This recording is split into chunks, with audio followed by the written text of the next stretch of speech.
Assalamualaikum warahmatullahi wabarakatuh. Waalaikumsalam. Alhamdulillah.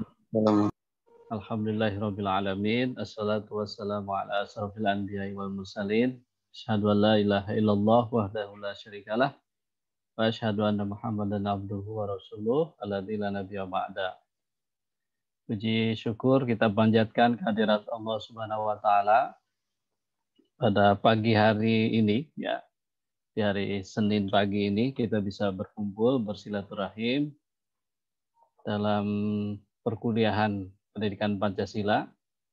Terima kasih yang pertama kami sampaikan ke Pak Evi karena sudah berkenan untuk mengajak saya dalam kuliah pendidikan Pancasila ini.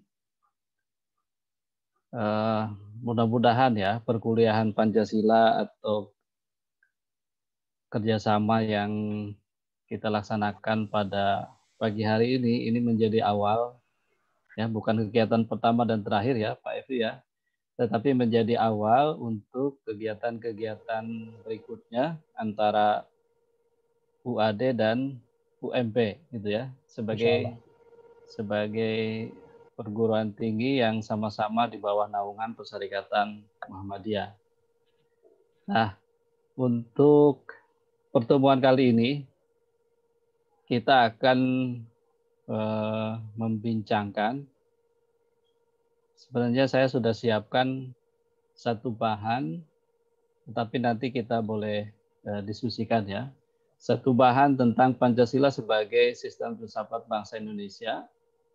Kemudian saya ingin ajak kita semua untuk berbicara tentang Pancasila sebagai Darul Ahdi wa Syahadah. Nanti bahan tayangannya ini boleh saya bagikan ya, bisa dibaca. Kemudian ada juga satu artikel tentang Pancasila sebagai Darul Ahdi wa Syahadah yang saya tulis dan pernah saya presentasikan dulu dengan Pak Afnan Hadikusumo, cucunya Ki Bagus Hadikusumo ya, yang jadi anggota DPD dari wilayah DI Yogyakarta. Dan satu lagi nanti ada tayangan yang boleh teman-teman semua nanti lihat ya, saksikan atau ikuti di YouTube perbincangan saya dengan Pak Kosasi Adi Saputra, dosen di Universitas Siliwangi, sama-sama dosen Pancasila di Universitas Siliwangi, Tasikmalaya. Juga sama berbicara tentang Pancasila sebagai Darul Ahdi wa Syahadah. Jadi kalau misalkan hari ini tidak sempat semua kita bahas, paling tidak bahan-bahan tadi lah bisa menjadi oleh-oleh untuk kuliah kita pagi hari ini. Alhamdulillah. Ya, nanti saya bagi di akhir. Baik teman-teman ya, tadi sudah diperkenalkan oleh Pak Evi, ya, nama saya Dik-Dik BHQ Arif. Ini nama khas orang Sunda ya. Karena di Jogja itu tidak ada dik-dik, yang ada didik. Dik-dik itu sepertinya cuma saya ya yang pas di Jogja itu. Yang lainnya didik. Saya Dik-Dik Bahagia Arif, saya dari Garut aslinya ya, Jawa Barat. Kemudian sudah dari 2011 merantau di Jogja. Merantau yang sebenarnya bisa ditempuh dalam semalam perjalanan kereta gitu ya. Jadi cukup dekat lah ya. Sekalipun dekat ya 1 tahun ini atau hampir 2 tahun berarti ya. Hampir 2 tahun ini belum sempat mudik juga ini karena pandemi ya. Biasanya setiap Lebaran ya Idul Fitri kita mudik, tapi ini karena pandemi akhirnya tidak bisa ya. Oke. Saya di UAD ya, tadi sudah dikenalkan. Teman-teman yang pernah ke Jogja sesekali nanti mampir ke UAD. Ini gedung kampus 4. Dari 6 kampus yang kita miliki. Dan program studi PPKN atau saya biasanya berkantor di gedung 4 ini di lantai 7. Gitu ya. Ada 10 lantai semuanya, kita di lantai 7. Baik. Ini bahan kajian kita ditambah tadi yang nomor 3 ya. Pancasila sebagai filsafat bangsa. Kemudian yang kedua, kesatuan sila-sila Pancasila sebagai sebuah sistem filsafat. Agak mungkin mendengar filsafat agak mengejutkan dahi gitu ya. Tetapi sebenarnya berfilsafat itu kan berpikir secara rasional, menemukan hal-hal yang sebenarnya, menemukan kebenaran dari sesuatu. Ya, ada ahli filsafat yang cukup menarik menjelaskan tentang filsafat. Kalau misalkan kita agak fobi itu, agak takut gitu ya, agak malu-malu, agak sungkan, agak sulit menerima kata filsafat, maka kita sederhanakan. Berfilsafat itu kan artinya berpikir secara benar gitu ya, berpikir secara rasional, berpikir secara radikal untuk menemukan kebenaran dari sesuatu. Nah, mengenai dua hal ini, Pancasila sebagai filsafat bangsa, kemudian kesatuan sila-sila Pancasila sebagai sebuah sistem filsafat, ini sebenarnya ada dua hal. Kalau kita bicara tentang filsafat bangsa, Pancasila sebagai filsafat bangsa ini ada dua hal. Yang pertama, kita mengkaji Pancasila sebagai sistem filsafat dunia. Apa artinya? Kita menempatkan Pancasila setara dengan nilai-nilai filsafat yang ada di dunia. Nah, jadi kalau misalnya kita menyebut di dunia ini katakanlah ada dua golongan besar aliran filsafat. Ada aliran filsafat religiusitas, artinya cara berpikir ya, menemukan pemikiran yang benar tentang bahwa kehidupan itu semuanya sangat tergantung pada ketentuan Tuhan. Jadi apapun yang terjadi itu dalam kehidupan ini semuanya sudah digariskan oleh Tuhan, gitu ya. Sudah digariskan oleh Allah. Manusia dan makhluk yang lainnya hanya tinggal menjalaninya saja. Itu kelompok yang pertama. Jadi aliran filsafat besar yang pertama itu yang religiusitas, yang menganggap semua hal itu berdasarkan pada ketentuan-ketentuan atau sudah digariskan oleh Allah. Kemudian yang kedua, jika kita mengkaji Pancasila sebagai sistem filsafat, berarti mengkaji Pancasila secara filosofis. Ya. Mengapa secara filosofis? Artinya kita, mohon maaf, sebelum ke filosofis, yang kedua tadi, yang religius, kemudian yang kedua adalah aliran filsafat sosial. Ya. Nah, aliran filsafat sosial ini menganggap bahwa urusan di dunia ini ya semuanya bergantung kepada manusianya itu sendiri. Jadi tidak ada campur tangan Tuhan.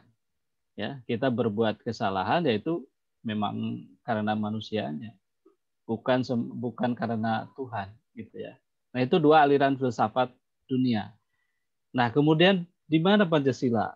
Nah, gitu ya. Di mana Pancasila? Kalau kita mengkaji Pancasila sebagai sistem filsafat, berarti kita menempatkan Pancasila itu sebagai aliran filsafat. Nah, aliran filsafatnya apakah yang religiusitas atau yang sosial? Nah, gitu ya. Mengkajinya di sana. Nah, ternyata kita menemukan Pancasila itu sebagai sebuah sistem filsafat berada di antara dua aliran besar itu. Kita tidak condong ke religiusitas, ya, murni. Juga kita juga tidak condong pada sosial, gitu ya, yang murni. Kita memadukan keduanya. Kita mensenafaskan antara religiusitas dengan sosial, gitu ya. Makanya kita menemukan di Pancasila sila pertamanya sudah langsung ketuhanan yang Maha Esa. Tetapi urusan berikutnya itu sudah urusan keduniawian, gitu ya. Ada sampai keadilan sosial bagi seluruh rakyat Indonesia. Nah, kemudian yang kedua, tadi Pancasila sebagai sistem filsafat bangsa Indonesia itu berarti kita mengkaji Pancasila secara filosofis. Bagaimana Pancasila dikaji secara filsafat? Paling tidak, kalau kita bicara filsafat kan bicara tentang ontologi, epistemologi, dan aksiologi. Selalu itu, gitu ya. Bicara Pancasila itu ya ontologinya apa, epistemologinya apa, dan aksiologinya bagaimana. Gitu ya. Jadi itu teman-teman, kita bicara filsafat Pancasila, artinya pertama kita mendudukan Pancasila setara sejajar dengan sistem filsafat dunia, aliran-aliran filsafat dunia.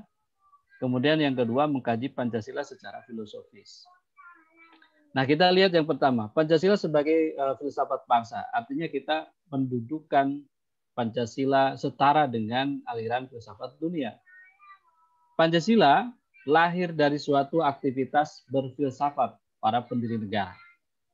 Jadi para pendiri negara berfilsafat, memikirkan secara radikal, berpikir secara rasional, ya.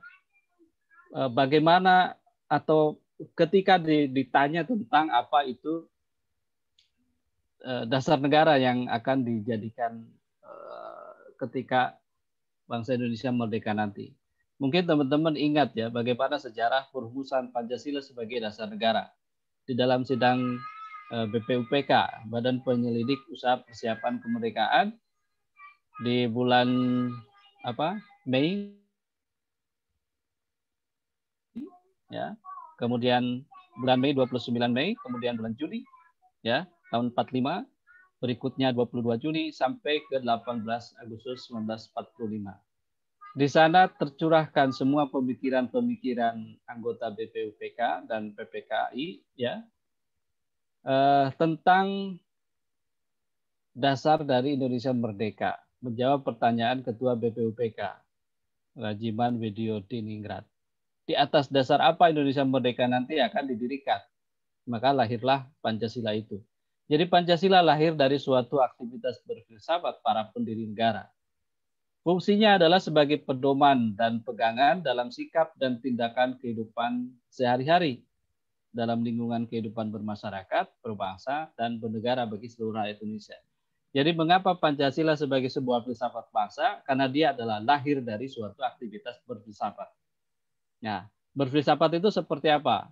Nah, ini seperti dikemukakan oleh Ruslan Abdul Ghani, ya, mantan Menteri Luar Negeri Indonesia di era Presiden Soekarno. Filsafat Pancasila merupakan refleksi kritis dan rasional. Nah, di sini menemukan bahwa berfilsafat itu artinya berpikir secara reflektif, berpikir secara kritis, dan berpikir secara rasional tentang Pancasila sebagai dasar negara dan kenyataan budaya dengan tujuan untuk mendapatkan pokok-pokok pengertiannya yang mendasar dan menyeluruh. Jadi kita ingin menemukan Pancasila itu sebenarnya apa, gitu ya. Jadi berfilsafat Pancasila artinya menemukan tentang apa itu Pancasila, ya, pengertiannya yang mendasar dan menyeluruh, utuh, gitu ya. Kemudian juga masih dikemukakan oleh Ruslan Abdul Ghani, Pancasila dikatakan sebagai filsafat karena Pancasila merupakan hasil permenungan jiwa yang mendalam, hasil pemikiran jiwa yang mendalam yang dilakukan oleh the founding father, oleh para pendiri negara kita yang dituangkan dalam sebuah sistem. Ini menarik ya teman-teman, bahwa ternyata Pancasila bukan hanya berkedudukan sebagai dasar negara yang di dalamnya terkandung ideologi nasional, ya, ideologi bangsa atau pandangan hidup bangsa, tetapi juga Pancasila itu adalah sebuah ideologi, di mana ideologinya adalah ideologi yang terbuka, karena dia mengandung dimensi idealitas, mengandung dimensi realitas, dan mengandung dimensi fleksibilitas, kan itu ya, sesuai dengan zamannya.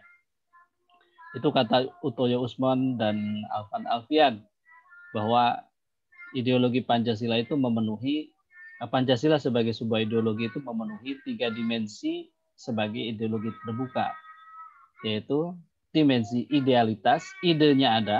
Jadi kelima sila itu bukan bukan sekedar gagasan kosong, tetapi memang betul-betul sebuah sistem ya, berpikir sebuah sistem yang mengandung nilai yang paling mendasar. Kemudian yang kedua, dimensi realitas. Kelima sila-sila Pancasila itu kan sudah hidup sebenarnya dalam alam pikiran dan aktivitas masyarakat bangsa Indonesia sejak dulu. Karenanya Insinyur Soekarno kan tidak suka kalau disebut sebagai pencipta Pancasila, tetapi lebih senang kalau disebut sebagai penggali Pancasila.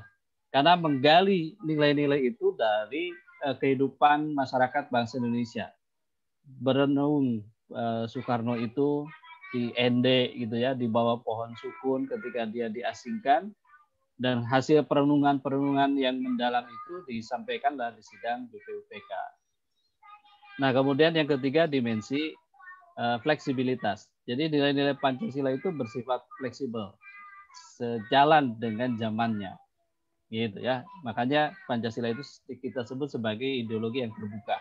Nah, selain dasar negara, pandangan hidup bangsa sebagai ideologi yang terbuka juga sebagai filsafat bangsa. Dia bisa dikaji secara filosofis karena dia adalah hasil dari perenungan jiwa yang mendalam dari para pendiri bangsa. Nah, kemudian kalau demikian ini disimpulkan oleh Muhammad Muhtasar Samsudin, ini guru besar dari UGM.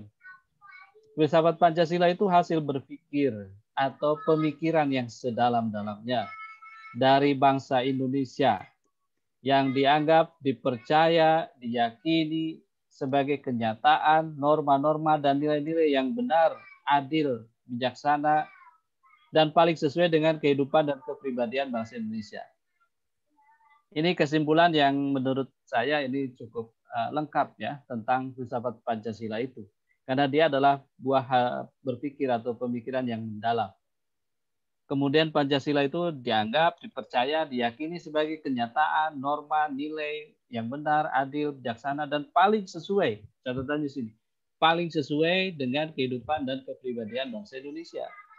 Nah, karena itu, teman-teman, karena Pancasila adalah dianggap sebagai paling sesuai, maka lembaga persyarikatan kita ini Muhammadiyah itu menerima Pancasila sebagai dasar negara. Bagi Muhammadiyah, Pancasila itu kan sudah final. Ya, kita tidak mengutak-ngatik lagi Pancasila.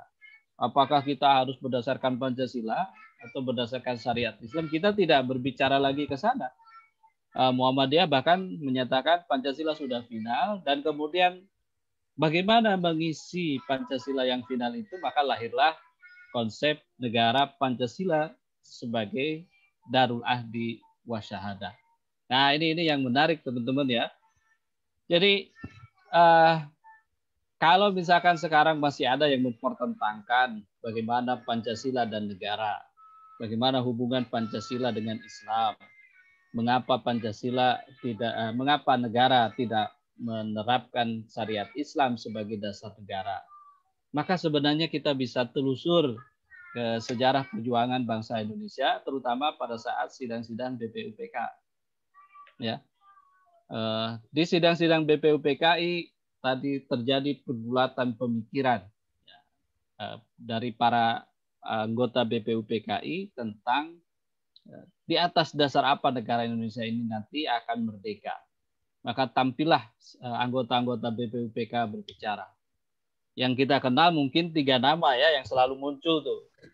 Anggota BPUPK yang mengemukakan tentang dasar Indonesia merdeka. Satu siapa? Biasanya kita kenal Mr. Muhammad Yamin. Itu yang berbicara 29 Mei kan begitu ya. 29 Mei tahun 45 Mr. Muhammad Yamin berbicara tentang dasar-dasar Indonesia merdeka. Memang tidak mengemukakan bahwa dasar negara merdeka itu harus Pancasila, kemudian sila-silanya seperti yang diuraikan Soekarno. Tetapi apa yang diuraikan secara lisan itu menggambarkan, kalau kita simpulkan, menggambarkan bahwa Muhammad Yamin menginginkan negara Indonesia merdeka nanti adalah sebuah negara kebangsaan modern, bukan lagi negara kedatuan, bukan lagi negara kerajaan gitu ya, tetapi negara kebangsaan. Ya. Apa itu bangsa? Ya, masyarakat yang diikat oleh karena adanya perasaan senasib, perasaan sejarah yang sama, gitu ya, dan perasaan atau keinginan cita-cita yang sama. Jadi kebangsaan modern bukan melanjutkan kerajaan-kerajaan Nusantara yang sudah ada. Nah, kemudian yang kedua yang biasanya kita kenal adalah Mr. Supomo, ya, yang mengemukakan tentang konsep negara negara kekeluargaan. Dan yang ketiga yang kita kenal biasanya adalah Insinyur Soekarno. Ya, 1 Juni ketika yang lain sudah berpidato tentang menjawab pertanyaan Ketua BPUPK itu, maka tampillah Insinyur Soekarno berbicara tentang dasar Indonesia merdeka. Soekarno menyampaikan 5 gagasan penting yang harus menjadi dasar Indonesia merdeka. Dan kemudian diberilah nama atas saran dari ahli bahasa katanya. Nama dari Indonesia merdeka itu adalah Pancasila. Makanya 1 Juni kita peringati sebagai hari lahir Pancasila, gitu ya. Karena pertama kali dimunculkan istilah Pancasila oleh Insinyur Soekarno dalam sidang BPUPK. Nah, bagi Muhammadiyah konsep Pancasila yang lahir 1 Juni kemudian dibawa rumusan dasar Indonesia merdeka itu di 22 Juni, lahirlah Piagam Jakarta kan gitu ya, oleh 9 anggota BPUPK, kemudian dibawa lagi di sidang PPKI tanggal 18 Agustus 1945, sehari setelah Indonesia merdeka. Maka bagi Muhammadiyah itu sudah final. Rumusannya sudah final. Meskipun ada misalnya perubahan gitu ya, dari dari 22 Juni Piagam Jakarta dengan 18 Agustus 45 di pembukaan Undang-Undang Dasar 45 itu kan ada perubahan sedikit. Apa perubahannya? Berdasar kepada ketuhanan yang Maha Esa. Awalnya apa? Berdasar kepada ketuhanan dengan kewajiban menjalankan syariat Islam bagi pemeluknya. Itu awalnya. Nah, kemudian 18 Agustus 45 ada perubahan, yaitu berdasar ketuhanan yang Maha Esa. Atas ide siapa? Ya, tentu kita bisa baca lagi sejarah ketika rumusan Piagam Jakarta sudah disepakati di dalam sidang BPUPKI, kemudian sehari setelah Indonesia merdeka, sidang PPKI membincangkan tentang dasar Indonesia merdeka itu, muncul usulan untuk mengubah gitu ya, disampaikan oleh Muhammad Hatta atas usulan dari perwakilan Indonesia bagian timur. Nah, yang bersikukuh pada saat itu untuk mempertahankan adalah salah satunya adalah tokoh besar Muhammadiyah, yaitu Ki Bagus Hadikusumo. Nah, Ki Bagus Hadikusumo berpandangan bahwa harus tetap berdasarkan ketuhanan dengan kewajiban menjalankan syariat Islam. Karena itu sudah disepakati sebelumnya. Walaupun akhirnya luluh gitu ya. Luluh oleh bujukan Kasman Singadimejo, sama-sama tokoh Muhammadiyah. Ya. Dan kemudian lahirlah ketuhanan yang Maha Esa. Itu juga usulan Ki Bagus gitu ya. Jadi berubah dari kewajiban menjalankan syariat dengan kewajiban untuk bertauhid, ya. Makin tinggi justru ininya konsekuensinya, dari sekedar menjalankan syariat, ya, ajaran-ajaran Islam, dengan berubah menjadi kewajiban untuk bertauhid, mengesahkan Allah. Oke, jadi bagi Muhammadiyah Pancasila itu sudah final, ya. Oke, saya sekarang ingin bicara tentang negara Pancasila sebagai Darul Ahdi wa Syahadah. Nah, negara Pancasila sebagai Darul Ahdi wa Syahadah itu artinya bahwa kita di Muhammadiyah, ya, yang ditetapkan di Muktamar Muhammadiyah ke-47 di Makassar itu meyakini tadi satu bahwa Pancasila itu sudah final dan tidak perlu diutak-atik lagi. Tetapi kita punya kewajiban untuk mengisi Pancasila itu.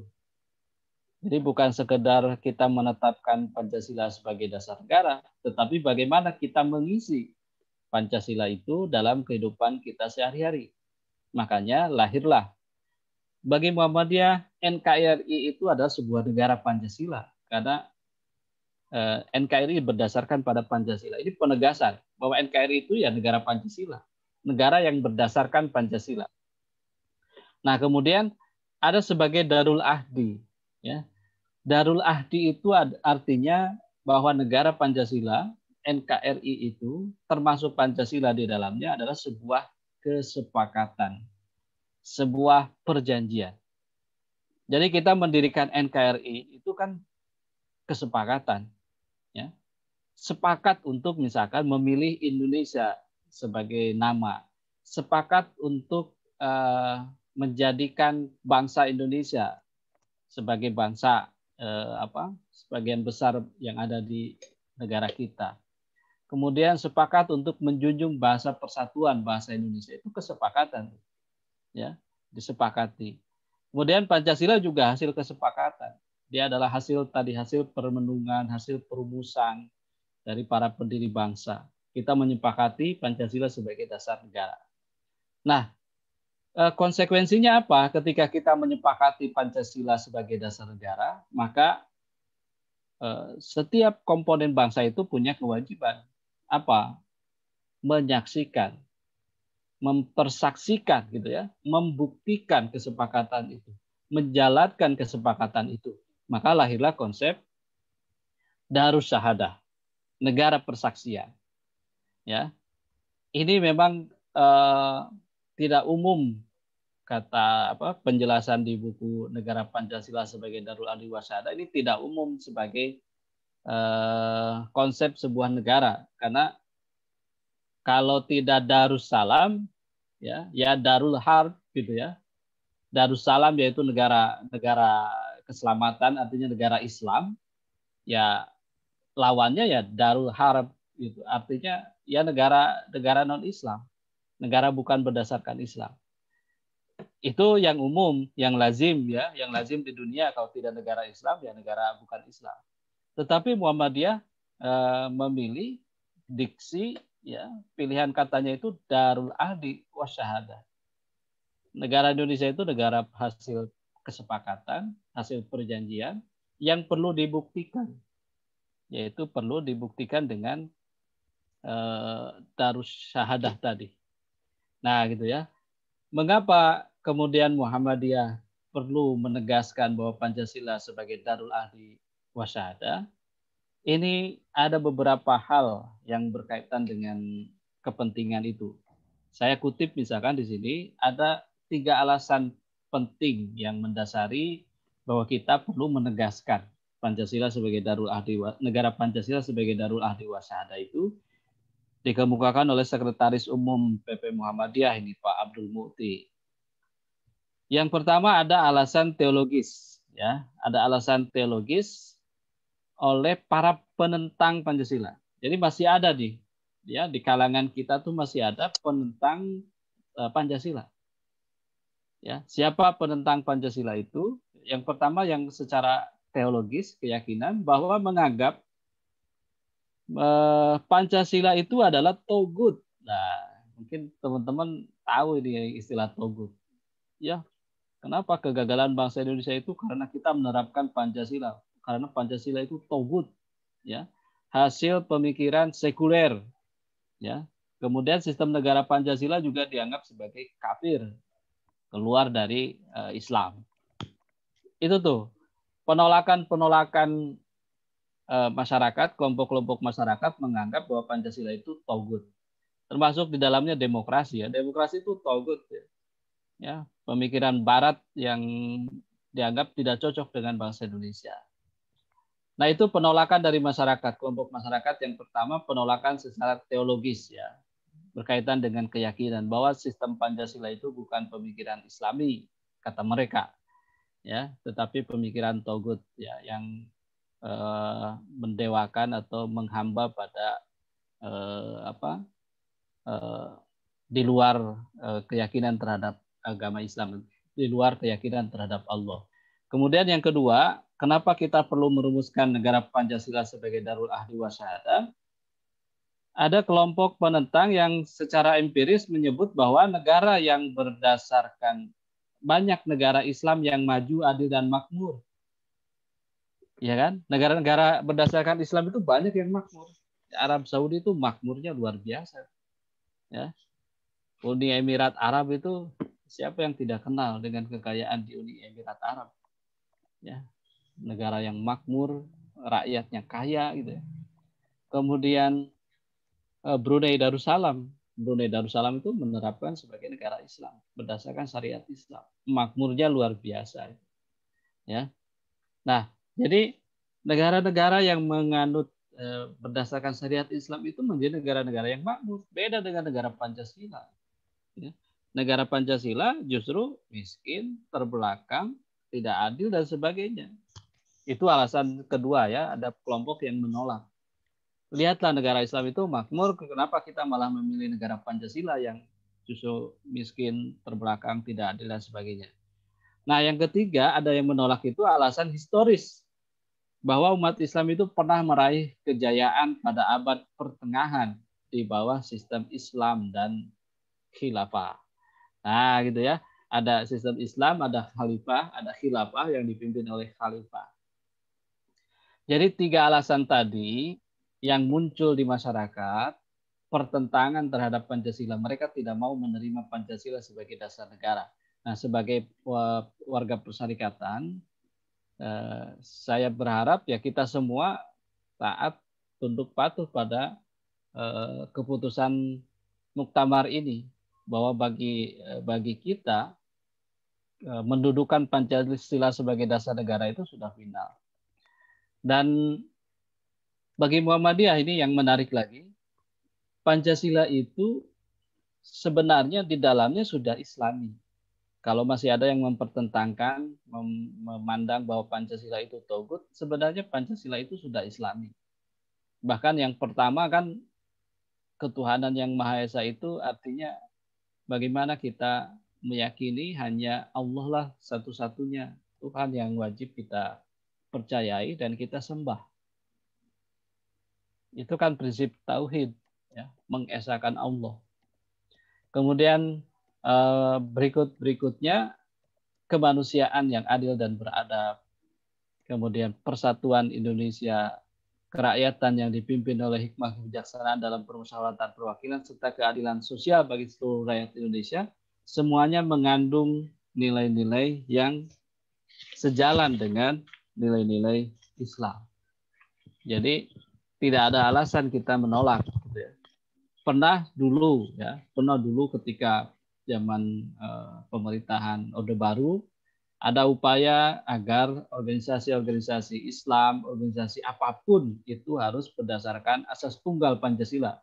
Tidak boleh menuliskan misalkan Muhammadiyah berdasarkan asas Islam, tidak boleh. NU berdasarkan asas Islam, tidak boleh. Tapi harus berdasarkan pada Pancasila.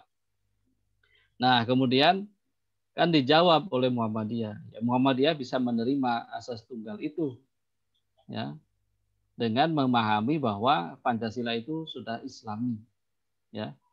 Terus tujuan dasar negara itu adalah membentuk masyarakat Indonesia yang baldatun, thayyibatun, warabun, ghafur, ya. Negara yang baik dan yang selalu diberikan ampunan oleh Allah Subhanahu wa taala. Nah, ada juga yang menarik dari kalangan NU, ya, Nahdlatul Ulama. Ketika memutuskan menerima atau menolak, akhirnya Nahdlatul Ulama menyatakan menerima Pancasila sebagai dasar dari organisasinya. Bagi Nahdlatul Ulama, NU itu, ya, Pancasila itu bukan agama. Ya. Jadi kalau kita, bagaimana hubungan antara Pancasila dengan agama? Nggak setara sebenarnya, ya. Kalau pertanyaan itu sudah keliru katanya. Karena Pancasila bukan agama. Kemudian Pancasila lahir bukan untuk menjadi agama. Ini menarik ini. Sejak awal itu Pancasila lahir bukan untuk menjadi agama. Pancasila lahir itu untuk menjadi dasar negara. Nah, kemudian Yang ketiga, ya Pancasila juga bukan didesain sebagai agama. Ya, bukan didesain untuk menggantikan agama. Itu tiga hal yang menarik. Pancasila bukan agama, Pancasila lahir bukan untuk menjadi agama, dan Pancasila juga bukan lahir untuk pengganti agama. Itu. Jadi konsep ini sekali lagi harus kita tegaskan dalam diri kita bahwa Pancasila itu adalah konsep yang final sebagai dasar negara. Ya, Muhammadiyah menyatakan bahwa dia Islami, ya, karena di dalamnya terkandung nilai-nilai Islam. Bahkan apa yang dilakukan oleh Muhammadiyah itu kan sudah sejalan dengan nilai-nilai mengisi dari nilai-nilai Pancasila itu. Misalkan saya di sini kemukakan nih, ada pendapatnya Profesor Dadang Kahmat, guru besar di Universitas Islam Negeri Sunan Gunung Jati, ya, UIN SGD di Bandung. Profesor Dadang Kahmat menyebutkan bahwa bagi Muhammadiyah semua kita sudah menjalankan sila-sila Pancasila. Misalkan sila pertama dalam Muhammadiyah ini ada gerakan berketuhanan, pengamalan nilai agama dan dalam kehidupan keseharian diri, keluarga, masyarakat, organisasi, dan warga Muhammadiyah. Bahkan kita punya pedoman hidup Islami warga Muhammadiyah, PHIWM. Itu yang menarik ya. Dengan berpedoman pada PHIWM itu, maka kita layak disebut sebagai warga negara yang Pancasilais. Gitu.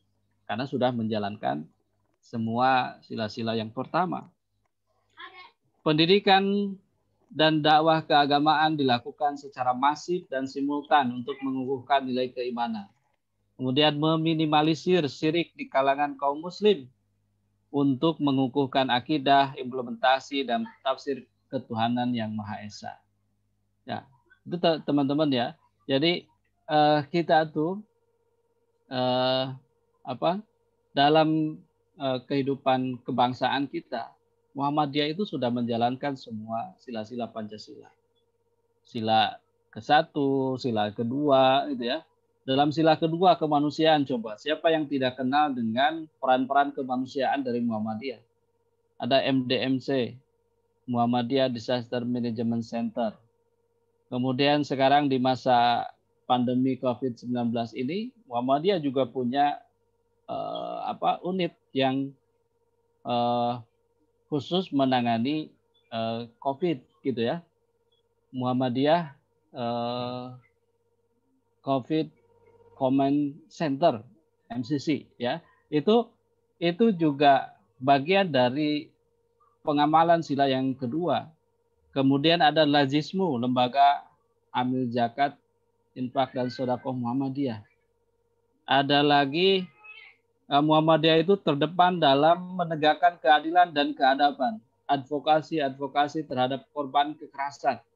Kemudian judicial review terhadap undang-undang yang merugikan rakyat. Makanya ada jihad konstitusi di Muhammadiyah. Ya, melihat undang-undang yang ditetapkan oleh pemerintah, kemudian ini dianggap sebagai bertentangan dengan kepentingan rakyat, maka Muhammadiyah melakukan judicial review ke Mahkamah Konstitusi atau ke Mahkamah Agung kalau itu di bawah undang-undang.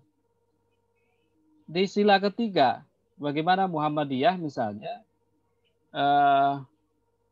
memberikan contoh keteladanan untuk menjaga persatuan dan kesatuan bangsa. Ingat 18 Agustus 45, salah satu alasan kemudian Ki Bagus Hadikusumo menerima pencoretan 7 kata dalam sidang PPKI.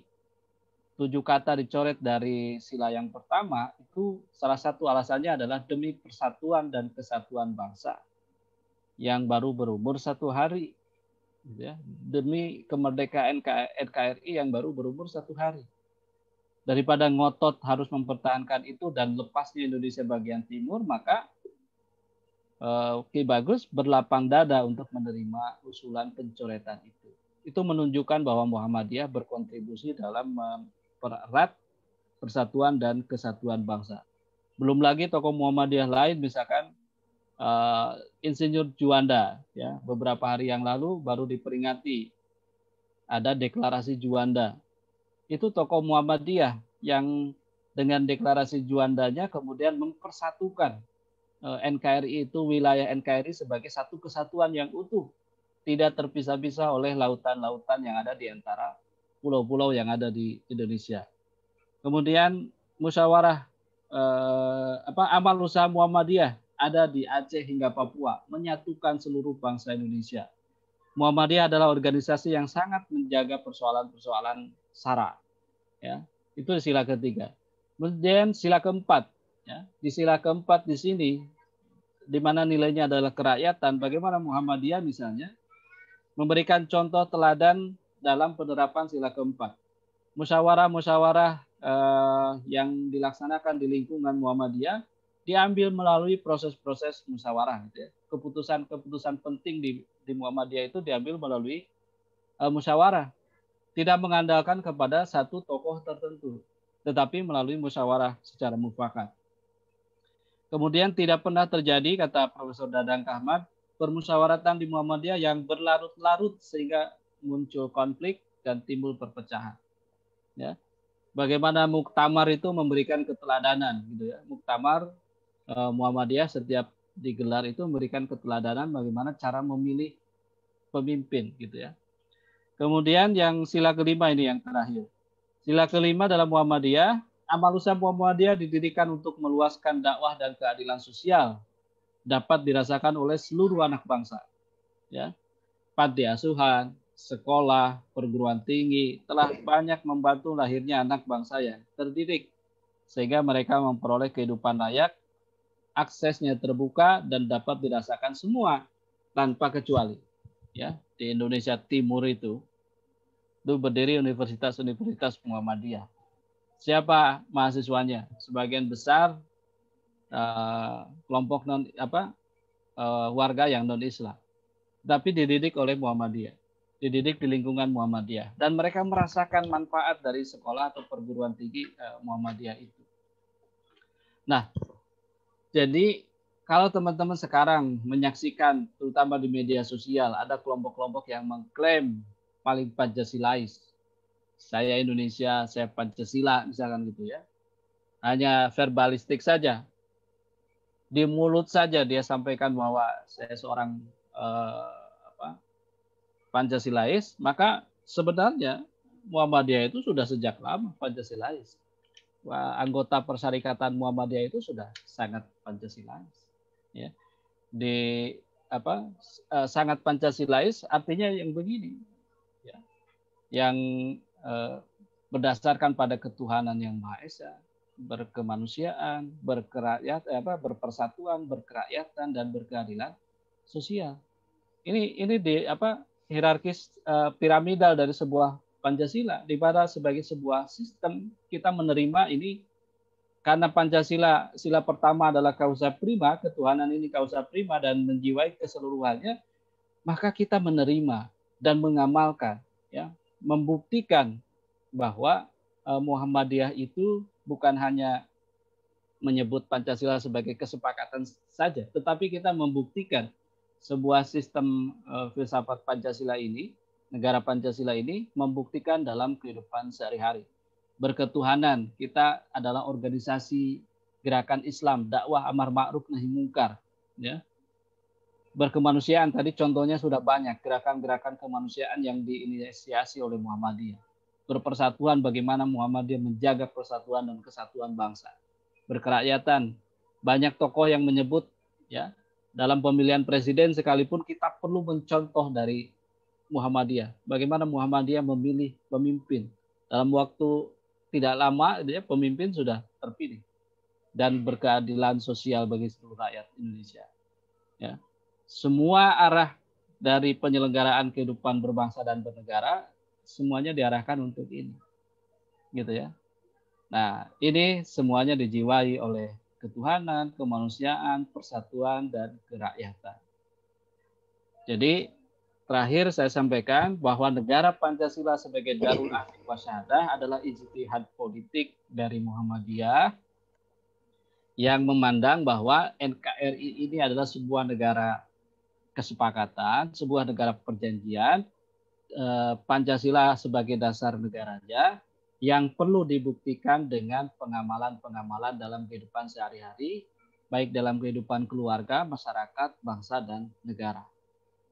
Jadi tidak cukup hanya hasil persaksian perjanjian saja, tetapi harus dibuktikan. Tidak cukup hanya mengklaim saya Pancasilais, tetapi benar-benar harus dibuktikan dalam kehidupan nyata sehari-hari. Itulah esensi bahwa negara Pancasila adalah hasil dari kesepakatan dan pembuktian. Darul Ahdi wa Syahadah. Yang kalau kita telusur secara filsafat, dia memiliki ontologi, epistemologi, dan aksiologi yang benar-benar memenuhi unsur bahwa Pancasila itu sebagai sebuah sistem filsafat. Begitu Pak Evi, ini waktunya sudah insya Allah cukup lah. Ya, terima kasih teman-teman, Pak Evi semuanya. Barangkali kalau ada pertanyaan atau boleh nanti di chat atau boleh WA di bagian akhir saya sediakan. Ya. Terima kasih Pak Dik-Dik. Silakan. Oh ya, teman-teman. ini yang tadi saya janjikan. Oh iya, silakan. Okay. Nah ini linknya ya, teman-teman coba dicek. Di potret aja nggak apa-apa. Linknya ini saya bagikan nanti ya. Nanti bagikan. Dan jangan lupa di like dan di subscribe ya. Tapi bukan milik saya itu, milik Pak Adi. Iya nggak apa-apa. Sudah 1000 lebih itu. Juga podcastnya di inilah. Nah, ada podcastnya, oke. Nanti saya share juga podcastnya ya. Nah itu nomor handphone Pak Dik-Dik, silakan kalau mau ada pertanyaan. Kalau nanti ada pertanyaan boleh, atau lewat email boleh. Itu media sosialnya boleh. Oh Instagramnya ada, beliau dosen kekinian nih. Barangkali ada yang ingin ditanyakan, silakan, mangga. Atau ditulis, tidak apa-apa.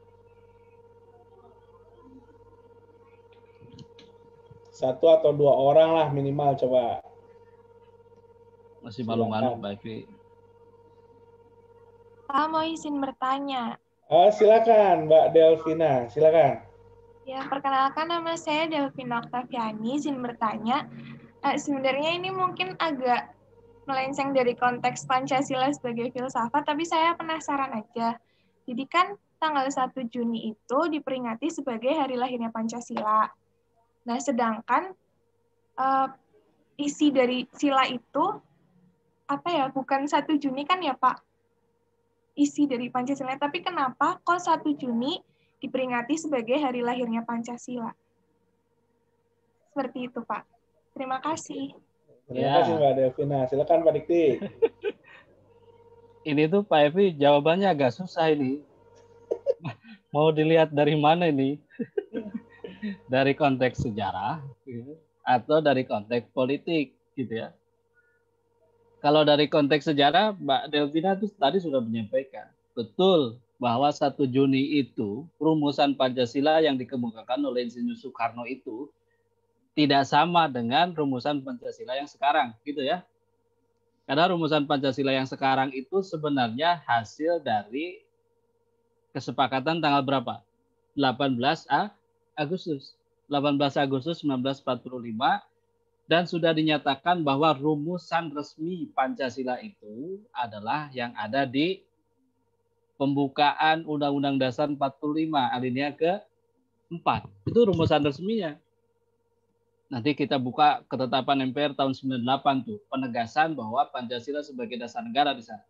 Pencabutan ketetapan MPR tentang tentang pedoman penghayatan dan pengamalan Pancasila, tentang P4, dan penegasan bahwa Pancasila sebagai dasar negara. Kita bisa baca di sana. Rumusan resmi dari Pancasila itu ada di pembukaan Undang-Undang Dasar 45. Nah, kok sekarang justru 1 Juni yang dijadikan sebagai hari lahir Pancasila? Nah, kalau saya menjawabnya ini, kita paham sejarah, kita tahu sejarahnya seperti itu. Nah, 1 Juni itu ditetapkan oleh siapa? Oleh presiden siapa? Rezim siapa? Oleh Presiden Jokowi, ya, oleh Presiden Jokowi. Nah, saya memandangnya secara akademik bahwa 1 Juni itu lahir istilah Pancasila. Nah, gitu ya. Bukan lahir rumusan Pancasilanya, gitu. Itu amannya tuh. Jadi 1 Juni itu lahir istilah Pancasila dikemukakan oleh Insinyur Soekarno. Walaupun Insinyur Soekarno juga mengakui bahwa itu tuh bukan orisinal asli pemikiran Insinyur Soekarno nama itu. Tetapi kan menurut ahli bahasa, teman kita yang ahli bahasa. Walaupun kita juga tidak tahu ya teman kita ahli bahasa itu siapa. Tetapi Insinyur Soekarno terinspirasi dan mengemukakan itu bahwa nama Pancasila itu dikemukakan atau terinspirasi dari temannya yang ahli bahasa.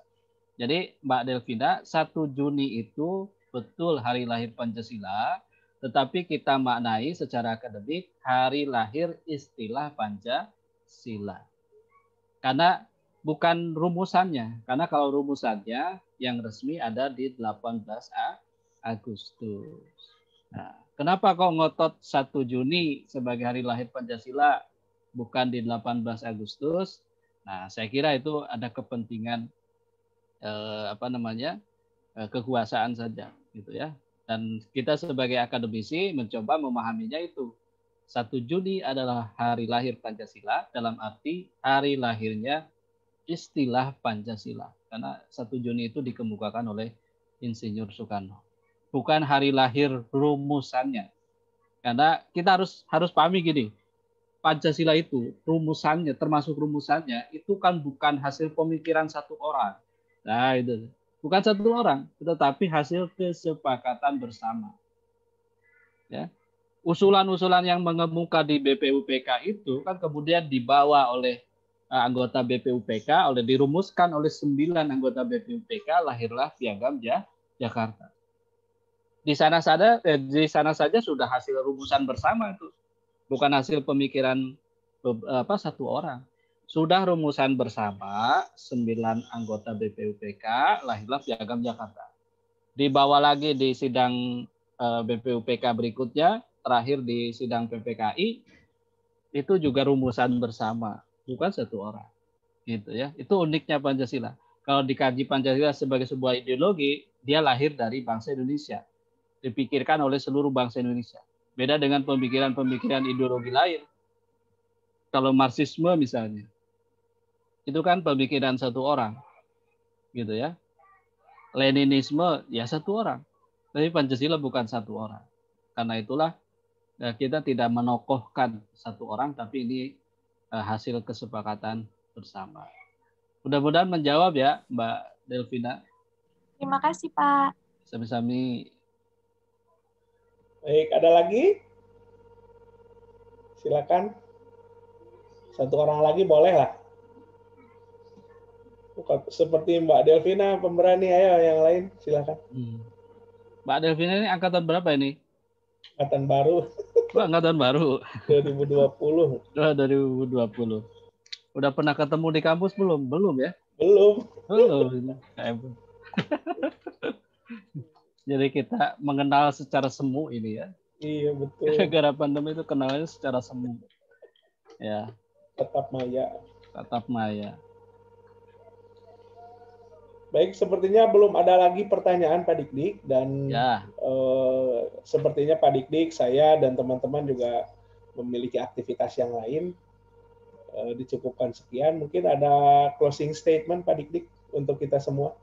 Ya, baik teman-teman, sebagai closing statement saya sampaikan bahwa Pancasila sebagai dasar negara itu sudah final. Jadi kita tidak perlu mempertentangkan lagi Pancasila dengan misalnya ya dengan syariat Islam, mempertanyakan mengapa tidak Islam yang menjadi dasar negara. Kita patuhi saja rumusan yang sudah dihasilkan oleh Muhammadiyah, bahwa Pancasila itu sebagai Darul Ahdi wa Syahadah, bahwa Pancasila itu di dalamnya sangat Islami, tinggal kita mengisi Pancasila yang Islami itu dalam kehidupan kita sehari-hari, gitu ya. Bagi Muhammadiyah, bukan nama negaranya yang harus Islam, bukan dasar negaranya yang harus Islam, tetapi kehidupannya itulah yang harus Islami. Namanya boleh apa saja, dasar negaranya boleh apa saja, tetapi di dalamnya mengandung nilai-nilai yang Islami, aktivitasnya juga yang Islami. Ya, mudah-mudahan ini kader-kader persyarikatan di Universitas Muhammadiyah Purwokerto ini mampu mengimplementasikan nilai-nilai Pancasila dalam kehidupan kita sehari-hari. Saya kira itu Pak Evi. Baik, terima kasih Pak Dik-Dik atas kehadirannya. Mudah-mudahan berkenan di pertemuan berikutnya di kelas lain Pak Dik-Dik. Nanti kita komunikasikan lagi ya kiranya. Siap, insya Allah. Kesibukannya masih bisa saya curi waktunya. Begitu nggih.